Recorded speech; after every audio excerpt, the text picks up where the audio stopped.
Good day, everyone. If today is your first time, click on the notification bell. So we got pregnant. So we got pregnant, and we got pregnant with twins.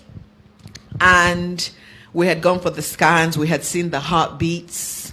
At this point, actually, very, very few people know when this happened. Every report that you have heard is a lie because nobody knew when it happened. And we saw the heartbeats. Everything was okay. And then during a routine checkup, we went back to the hospital to have a scan. And I just saw the doctor's face. You know when a doctor, I don't know how to explain it, when something is wrong, sometimes you can tell.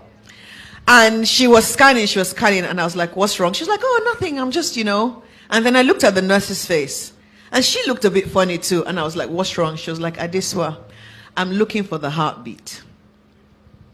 And I said, for two of them? And she said, yes. And I'm actually not going to lie, I started laughing because it didn't make any sense to me. I was just like, what do you mean you can't find the heartbeats of both? And she said, yeah. So we I went home. Banky wasn't home at the time. So I went home, and I remember being in our living room. When I was at the hospital, I actually laughed. I was like, God knows. God knows. Then when I got home, I literally collapsed on the floor and I wailed. Wailing is not the same thing as crying. Wailing is a deep groaning in your chest. It's like a knot that you can't get rid of. And I'm sharing this because so many women go through this, but nobody talks about it because it's almost like a thing of shame for whatever reason. And I don't know why. Because you don't control your body. You don't create yourself. It's funny how we can accept that every other organ might need help. You can get a heart transplant. You can get help with your kidneys. But when it comes to the reproductive organs, it's like a dirty topic nobody wants to talk about. And I think it's really important that we talk about it. So we decided that over the weekend we were going to pray because God is a God that cannot do. There's nothing he cannot do. Impossible is nothing with him.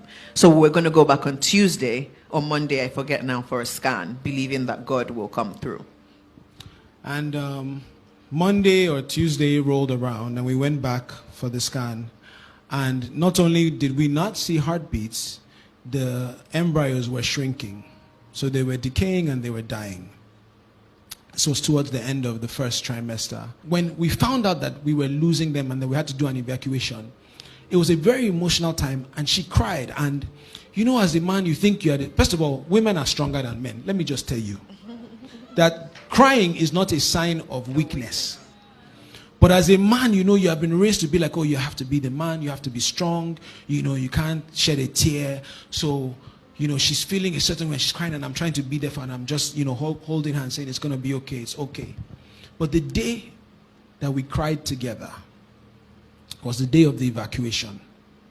An evacuation, for people that don't know, is when they remove the dead embryos. And we go to the hospital, we do the procedure, and adesuwa is one of the strongest people that I know. But I had never seen her so frail and in so much pain, emotional and physical. And for somebody like me, whose love language is acts of service, is helping, is fixing the problem, there was absolutely nothing I could do at that time.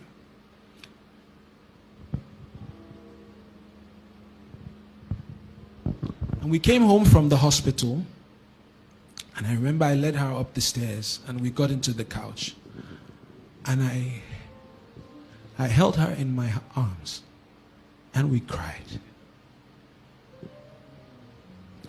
And I'll say it again, it's okay to cry. Having faith in God will not stop you from crying. Yeah. Having faith in God will not stop bad times from coming. It won't stop you from hurting. But your faith in God will help you heal. Yeah. And it'll help you get back up. Yeah. And it'll help you keep going. And it will help you get the answer that you're looking for.